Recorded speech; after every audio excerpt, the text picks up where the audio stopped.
syempre, 11K viewers na tayo. Yeah. So, tawagin na natin ang unang magbebenta para sa araw na to. Live Walang na live. iba. Tawagin natin si Wamos! Ay, hindi Wamos pala. ba? Hindi pala. Diwata! Diwata pala. Si Diwata. Sige, pasok. Pasok ka magbebenta. Ay! May dala na agad. Walang Alam nyo, kaya namin ito nilive kasi nag-post na sila na pupunta sila sa amin dito. Yan talaga din alam Pwede ba nyo. ipatong to dyan? Pwede. Alam mo, nung nag-post ka, hindi ko alam na totoo yung sinasabi mo. Alam ko, nagtitrip ka lang eh. Palagay nga. Plano ko talaga pumunta sa'yo matagal na, nga lang kasi, baka kasi pagpunta ko dito wala ka. Kaya ngayon, buti naman naabutan kita. Actually, kanina pa ako dito, mga alas 12. Naghintay talaga ako. Sorry po. Ito, Uncle. Okay, bago ang lahat.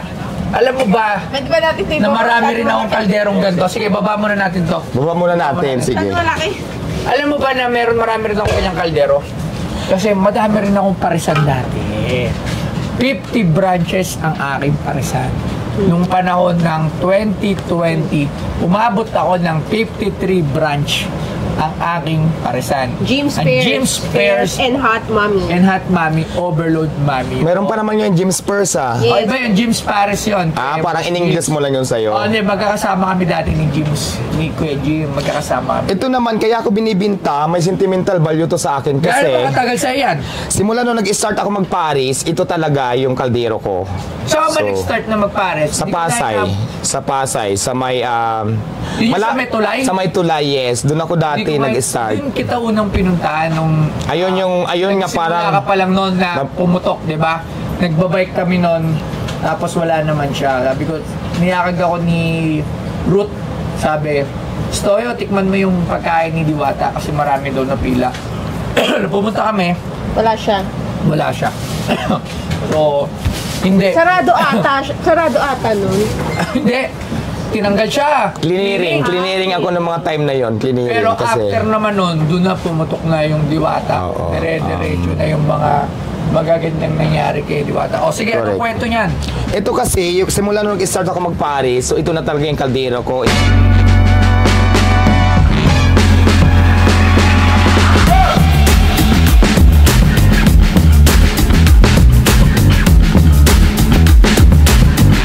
Ni Diwata aka Deo Balbuena, ang tinaguriang Pairs Overload Queen.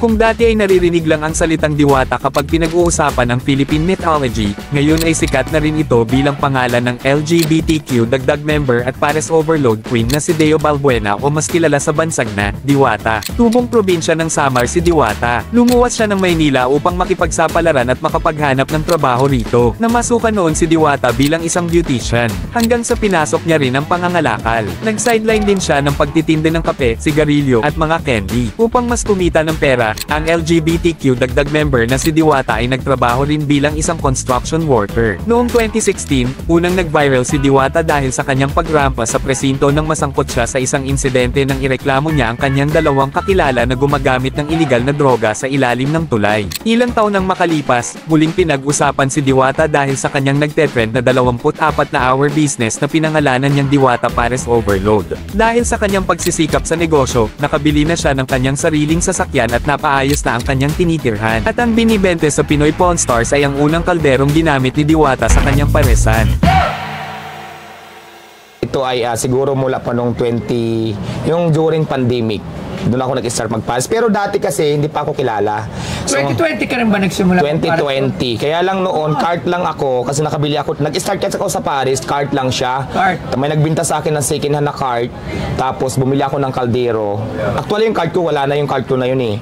Na-clearing din yun. Kinuha ng clearing operation. Hindi ko na natubos. So ito, naiwan yung kaldero ko.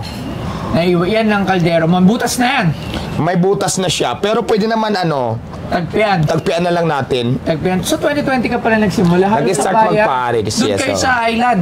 Yes, island ako. Takbo-takbo kasi, Island, di ba? takbo-takbo. Alam mo naman kasi ang tawag sa amin is illegal vendor talaga. May clearing talaga. So, buti ngayon, may pisto na ako. So, hindi na Sa nakiklearing. malapit sa Senado. Malapit sa... Pabalik ko kinakainan niya, Labs, pag nagpupunta ako sa isa Caloocan. Doon ako nadaan. Doon sa likod ng Rose Boulevard. Dire-diretso kasi yung paglabas mo, ang daan ko na yan, R10. Pero doon sa Senado kasi kasi may island eh. Dati sa gitna ang mga pwesto ng pares. Yes, dati. Sa gitna, wala sa gilid. Pinagbawal kami doon. Pinagbawal sa gitna, nagkanya-kanya kayong gilid. Kaliwat Kanya-kanya kanan. gilid, oo. Tapos pinagbawal na naman sa gilid, kaya kanya-kanya na naman kaya hanap ng pisto. Ganun lang naman eh, pag illegal vendor ka. Actually, dati lagi talaga ako nakain dyan sa lugar na yan. Talagang nababa ako dyan. Alam mo, natow pa ako dyan. Alam mo, natow ako Yes, dyan. Eh. Pero napakiusapan naman nung nakita, sabi ko, mga 2019 yun, mga ganun. Mga ganun nga, 2017 nakain na ako dyan. 2017, 18, 19. So, hindi ka pa... Hindi pa ako nagpaparis doon. Kasi ang unang tinda ko pa lang, sigarilyo pa lang noon, mga soft drinks, mga pancit canton, mga ganyan.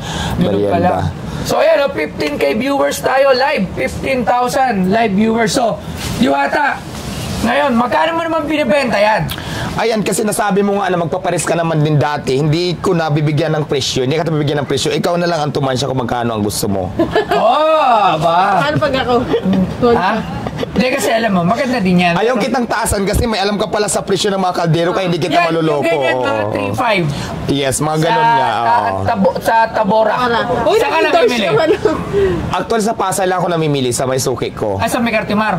Hindi, dito banda sa may Pasay, Libertad, Palengke lang. Pasay malapit na sa Cartimar ngayon. Doon marami rin doon sa Pasay, Cartimar, Libertad. Malapit lang yan, magkakalapit na yan. Magkakalapit lang yun. Kasi gala din. Yung Cartimar kasi na Palengke, ano yun, private? Private, oo. Yung dito sa binibilihan ko, yung public market ng Pasay. Yung mga ganyan. Sa Tabora kasi, tsaka sa Santo Cristo sa Divisoria, doon kami namimili talaga. Mas mura doon, inisip ko naman din kasi pag mura nga yung biyahe pa din, magta-travel, transpo pa din. So parang halos ganun lang din. Pero kung maramihan siguro tapos may sasakyan ka, so dito na lang. Franchise, kasi ginagawa ko doon, parang pa-franchise doon ako namimili lahat. Pag may magpa-franchise, bibili ako ng madami doon. Tapos binabato ko sa mga nagpapa-franchise. Kasi bakit pala hindi mo tinuloy yung pagpaparis mo?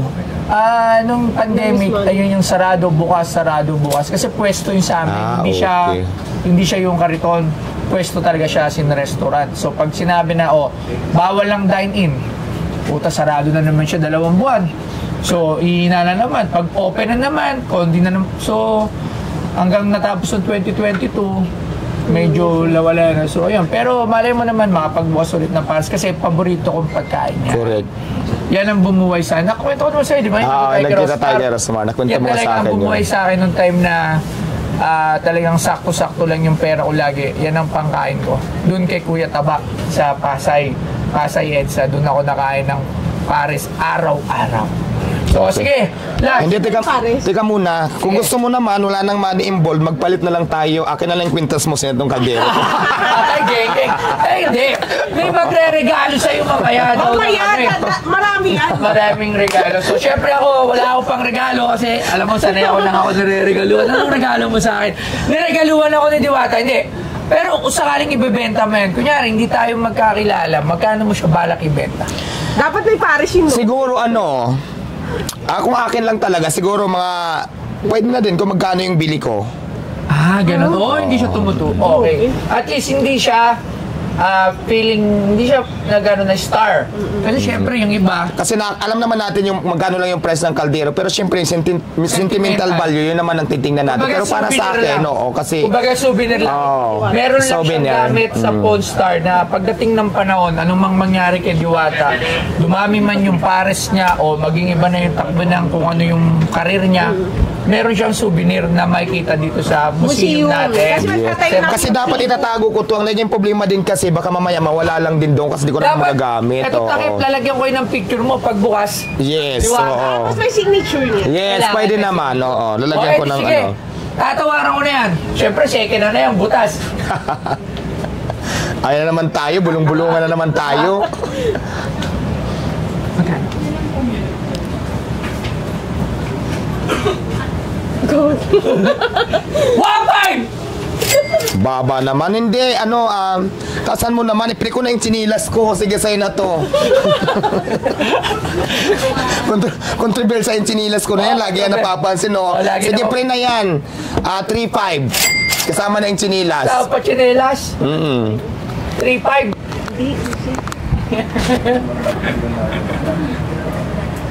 Ayan, buy one take one na yan. Huwag na kayo magbulungan. May kaldero ka na, may chinilas ka pa. 2.5! Madali akong kausap. Ano? 2.5? Lugi. Parang lugi. 3,000 sige sa lubong kayo. 3,000. Bulong ko muna.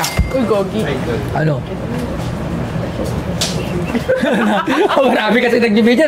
Sabihin, buraot na buraot tayo. Sige, 3,000 pesos, Diwata. Kasama na yung sinilas. Hindi na. Huwag lang yung chinelas. Ah, sinilas. Ito kasi, Ano na lang. alam mo, pag nakita nila sa museum yan, maalala ka nila.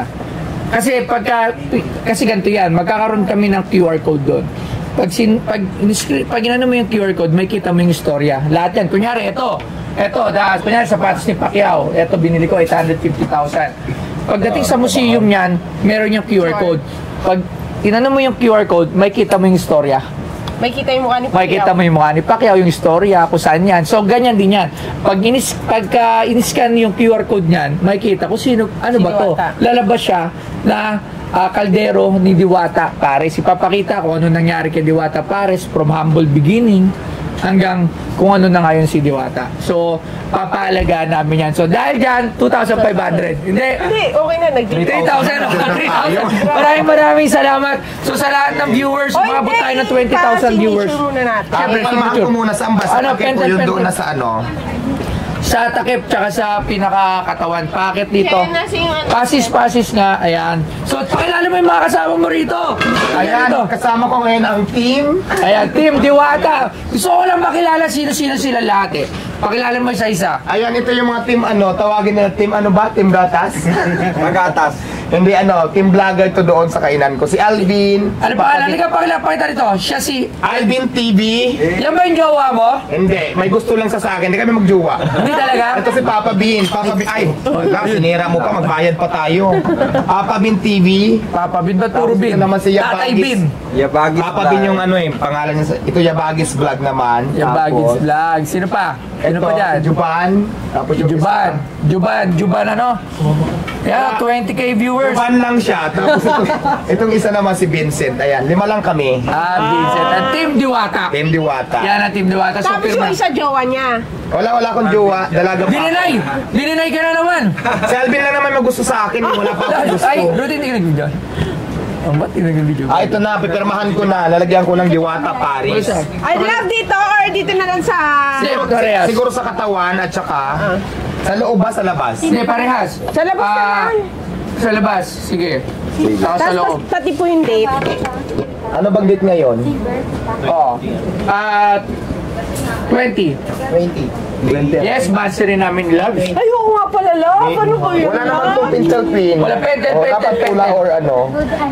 Wala siyang sulat. Hindi mo ko binati. Ha? Ayun, ito meron na. Pero, may video tayo. Mag-10 million views na rin yan eh. Ilanggi mo si Alvin.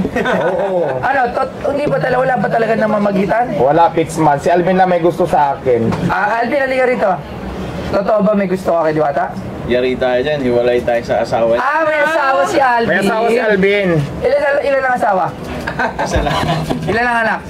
Wala pa. Wala pa. Pucha, baka kay Diwata ka magkaanak. Baliktad yung mattress ko, hindi pwede. Ayan, yan ang pirma mo. Kaya mo. At itatabi namin yan sa aming... Okay na yan dyan, o dito At least, sa labas. Pa-date na lang po. at least hindi siya overpriced. Walang overpricing. Ano nga ngayon, Mi? At saka kung magkano yan ang binili. Ano pa, okay, di ba? 20, Galing. 24. Dito wala pang date. Ayan. So alam na yan, pagka meron ito, so sana ako din pagka talagang mapunta ako madaling araw doon sa inyo para hindi masyado sobrang daming tao. Ay! Ito expert! Ito pala oh. Ay wala na, nagka-deal na. Pero ano masabi mo sa palangkaya natin? Ay sa ano? Sa ano ba to? Kaldero. Kaldero. Ano masabi? Sunta, mababa mo naman nabili. Hindi, pero kailangan na. Baka Expert. mabawasan Ano? sa expert. Huwag mo hindan sa expert, mababa mo naman nabili. Eh baka mababaan pa. May ano na, pirmado Ano ba yung sabi mo sa kaldero ni Diwata Pares? Well, kaldero siya. At bago. Ha? I think bago, no? Bago, syempre. Pero nung matagal lang, may sentimental value. Pero siyempre, galing kay Diwata, iba rin yung presyo. Dahil may pirma na niya. Pero hindi ko binigyan ng mahal, mura lang. Hindi niya binenta ng Mas mahal pa nga yung bili ko sa kaldero ko. Siyempre nagamit ko na. Consider. Oo, mas mahal. Alam mo, Mas nabili ko to ng 4,000 yata o 3,800. So binita ko lang sa kanya ng 3,000. So, oh, di ba? Mas mura pa. Mura pa. Ano ba sabi mo, expert? Ayos ba? Well, siyempre, basta may pangalan, kahit anong gamit yan. Yan. May halaga yan. Dito sa Pinoy Pawn Star, Value yan. O, ano ang gusto everything yung and anything has a value. plus yun, plus. Ano ulit? Paulit nga. Yun. Kahit anong bagay pa yan, basta galing sa isang tao na Kilala sikat, personalidad. o kilala, personalidad, may value yan. Dahil dyan plus, 5,000.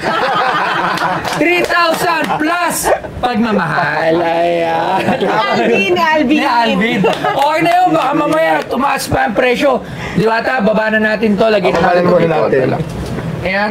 Ayan, nabinti na yung kaldero ko. Maraming salamat sa iyo, Diwata, sa pagpapaunlak na Salamat din dito. sa iyo. At syempre, sa lahat ng nanood, umabot tayo ng 20,000 live viewers. Ayan, so ngayon 17,000 live viewers tayo. Maraming salamat. Thank you, Diwata. Bustoyo. Thank you, Malaking thank you very karangalan much. din na nakarating ako dito sa Yes. pwesto mo. Dati pinapanood ko lang ito, ngayon dito na ako. Tsaka syempre, para mailagay din yung gamit mo at makita ng mga susunod na henerasyon. Kasi lahat naman tayo lilipas. Lahat tayo darating sa punto na mag-iiba yung mga karir natin. Pero andito ang Pinoy Pawn Star para ipaalala sa lahat ng tao, iba't ibang henerasyon, kung ano-ano yung pinagdaanan ng Pilipinas. Katulad, di ba, meron tayo yan, yung kay Batusay, yung mga nag-trending. Kaya ako siya iniipon para maalala ng mga ibang henerasyon. Ano ba yan? Ano ba yan si Pares na yan? Kunyari, after 10 years, yung mga anak na natin, sino ba yung Diwata? So, pag-scan niya nung QR code, ay putya, naging nationwide na sikat pala yan, na ganun pala yung nangyari, yung buhay niya galing sa hirap, yumaman dahil sa hindi naman yumaman, umangat yung buhay. Di ba kasi ako, di rin ako mayaman, ayoko rin masabi na mayaman ako. Tama. Umangat yung buhay, gumanda yung buhay. So, yun yung ginagawa ng Pinoy Pawn Stars. Mapaalala sa lahat ng henerasyon at mananatili tayong institusyon. So, ayun. Maraming salamat. Tayo ko na pinaliwanag. Thank you very much. Maraming salamat din dahil isa ako sa naging bahagi dito sa inyong museum bang tawag Yan, dito. oh. Maraming Abangan mo salamat yung sa iyo. opening ng bago. May May bago museum kami kaming pinapagawa. pinatayo. Okay, sige. Sana makapunta din ako doon. Oo naman, welcome Hayaan mo talaga. kasi kaldero pa lang yung binibinta ko eh. Mayroon pang kawali dyan. Kawali, meron pang ano? Pinagpiprituhan. Meron oo. pang lutuan dyan. Yan lang muna, isa-isahin ko lang muna tapos susunod yung parisan lang ibibinta ko. Sa kusina na. Maraming salamat. Thank you very much. Ay, Pinoy Pawn Stars. Ito pa men. Interviewin to. Sino? Siya hindi na-interview. Sino? Si Diwata. Hindi, okay na. Okay. Ayan. Salamat. Thank you. Salamat. Bye. Ayan, maraming salamat. Nabinta ko na po yung aking may sentimental value na aking kaldero. Yung pinakauna-unang kaldero ko na bininta ko kay Bustoyo. So, ayan, masaya naman dito dahil unang-una na-meet ko si Bustoyo. Nakating ako dito sa pwesto niya na dati ko lang pinapanood. Siyempre, ang saya ng ibang level naman ng saya ang nangyari dito ngayon. Saka, yun, marami din tao pala dito. So gusto ko lang pasalamatan si Bustoyo dahil naging part ako dito sa kanyang shop na matagal ko na din gustong pumunta dito. Buti natuloy na ngayon. Matagal ko na kasi gustong ibinta yan, ngayon lang natuloy kasi di ba busy nga din ako at saka niisip ko baka pagpunta ko dito wala na si Bustoyo. Buti ngayon nandito siya. So maraming salamat sa iyo Bustoyo. At syempre shout out sa lahat ng mga nanonood, shout out po sa inyo. Magandang hapon sa inyong lahat. Yes.